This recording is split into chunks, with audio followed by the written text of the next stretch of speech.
start. I would like to ask the government why the government has not put the provisions of the Plantation Labour Act into operation. Only certain portions of this Plantation Labour Act are now put into operation.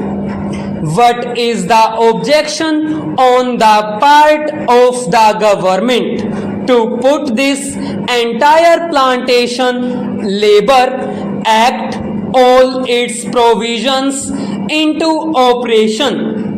If this had been done, certainly some benefits would have been derived by the workers which the government is withholding at present. Particularly, these tea garden owners take advantage of this. They not only exploit the laborers to the maximum extent but also put so many other difficulties in the life of the workers, wage cut, etc. When I say they cut the wages of workers, they effect the cut in wages not by direct cut in wages, but they increase the workload, taking advantage of the position in which the workers are now placed.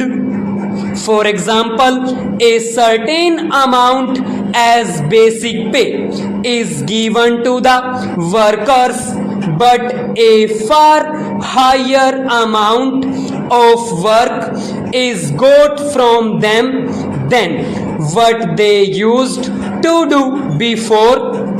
Now they have become bound to do more work. The workers pluck more tea today than they used to do before.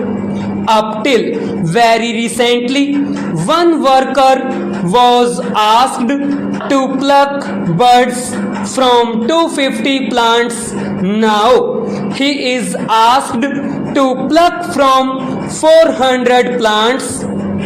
That is how they increase the workload.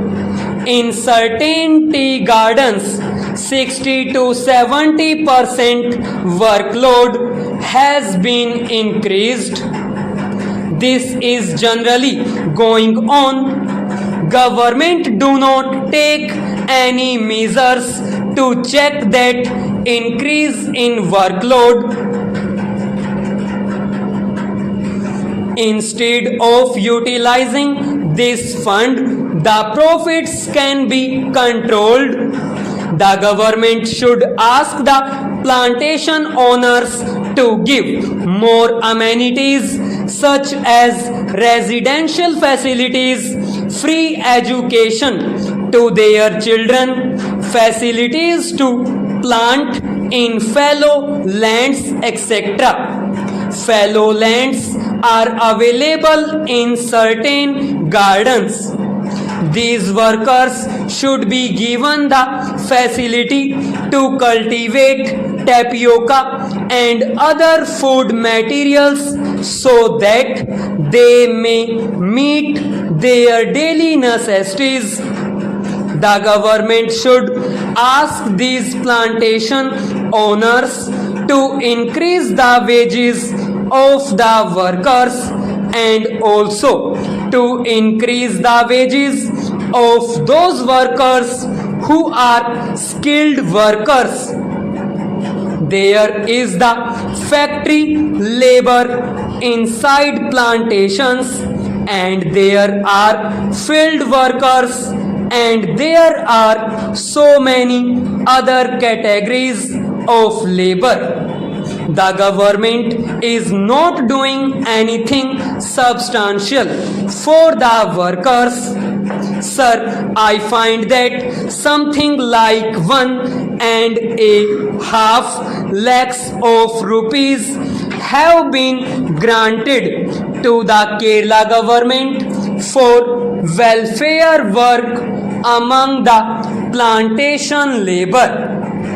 So far as our experience goes, we never have the opportunity to come across such activities organized on behalf of the government. I do not know whether there is any such activity anywhere. On the contrary, there are certain measures taken under the Preventive Detention Act to fight with the workers and to pelt stones at the meetings of the workers, and also to employ police to lathi charge the workers. That is the sort of welfare activities they have been doing. But what we demand is that the government should see that the plantation owners are asked to pay higher wages to the workers and to improve their conditions of living. Now there are one-room tenements, but the workers want 3-room tenements, and they have not so far been provided with such facilities. I understand that the government have got some idea of having modern tenements in the estates, but so far nothing has been done. We suggest that a part of these profits should be utilized for giving educational facilities to the children of the estate laborers.